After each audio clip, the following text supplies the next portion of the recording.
একটা ভালো বাড়ির নকশা করো। এই হচ্ছে আপনার বাড়ির জায়গা। আচ্ছা আচ্ছা। এটা হচ্ছে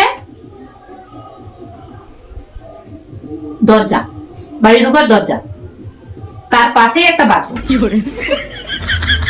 ঢোকার মুখে বাথরুম? ধরুন আপনি বাইরে পায়চারি করছেন, আপনার পটি পেয়েছে, তাহলে আপনি কি করবেন? আপনাকে তো বাইরে ঢুকতে হবে, কিন্তু তার আগে যদি একটা বাথরুম থাকে তাহলে আপনি খুব সহজে সেখানে পটিটা সেরে নিতে পারেন। ঠিক আছে? ও তাই। তারপরে এই হচ্ছে আপনার ফার্স্ট রুম, আর এখানে একটা বাথরুম। রুমের মধ্যে বাথরুম? হ্যাঁ, ধরুন আপনি এখানে বেডে শুয়ে আছেন, আপনার পটি পেয়েছে, আপনি কি করবেন?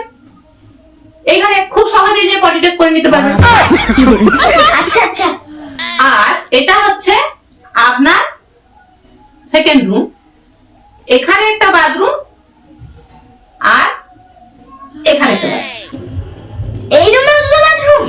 হ্যাঁ, এখানে আপনারা স্বামী স্ত্রী শুয়ে আছেন, দুজনারই পটি পেয়েছে, তাহলে কি করবেন? আপনি একটাই চলে যেতে পারবেন আর আপনার স্বামী একটাই চলে যেতে পারবেন। ঠিক আছে? ও তাই। তারপরে এটা হচ্ছে রান্নাঘর, রান্নাঘরে এখানে একটা বাথরুম। রান্নাঘরেও বাথরুম? হ্যাঁ, ধরুন আপনার শাশুড়ি মায়ের রান্না করতে করতে পটি পেয়েছে, তাহলে এই বাথরুমের মধ্যে পটিটা সেরে নিতে পারবেন। ঠিক আছে? আচ্ছা আচ্ছা।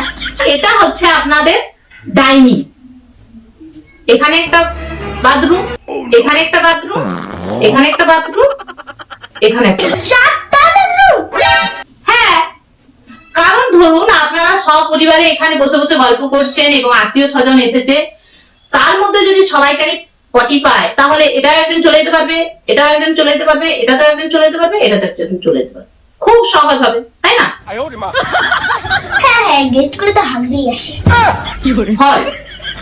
আর এখানটাতে আমি 4টা বাথরুম করে দিচ্ছি, হলে এক হাতে ছাড়া ছাড়া চারটে বাথরুম কেন? কারণ এখানেও আপনি যেতে আসতে বাথরুম যেতে পারবেন।